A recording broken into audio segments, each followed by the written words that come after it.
নাম নিব না, চিনে ফেলবেন। উনি একদিন বলতেছেন, আবির আমার ছেলে তার একটু কাউন্সিলিং। আমি বললাম, স্যার আপনি তো অনেক লক্ষ মানুষের কাউন্সিলিং করেন, আমার বেটা আমার কথা শুনে না কেন?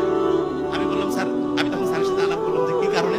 বলতেছে সে সবাই এসে স্যারকে বলে, দেখেন ইন্টারেস্টিং কোন জিনিসটা, এটা কিন্তু শিখতে হবে, খুব ইন্টারেস্টিং জিনিস।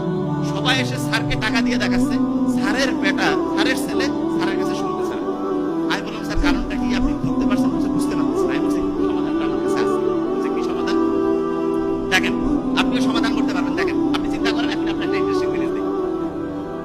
আপনি অভিভাবক, দেখেন খুব ইন্টারেস্টিং। আপনার কাছে দেখা গেল আপনার ছেলের বন্ধু বা বন্ধুর বন্ধু, মানে আপনার ছেলের বন্ধুর বন্ধু আসছে, এসে বলতেছে যে আঙ্কেল বান্টি আমি এই সমস্যায় আছি। আপনি কিন্তু তার কথা শুনতেছেন, শুনে কি করতেছেন? তাকে কোনো জাজ করেন না, আপনি তাকে একটা বুদ্ধি দেন, পরামর্শ দেন।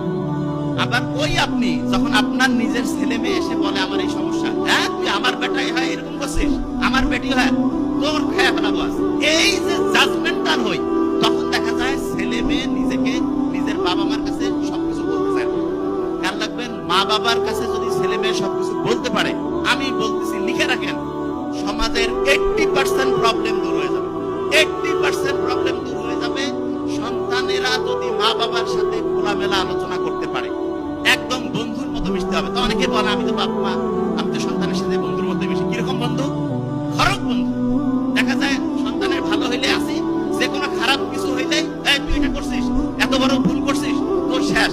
তোর আব্বা সুখ, আম্মা সুখ, মানে আব্বা আম্মাকে বলতেছে, আম্মা আব্বাকে বলতেছে, একটা জ্ঞান নাম লাগাই দিল। নো, এটা করবেন না।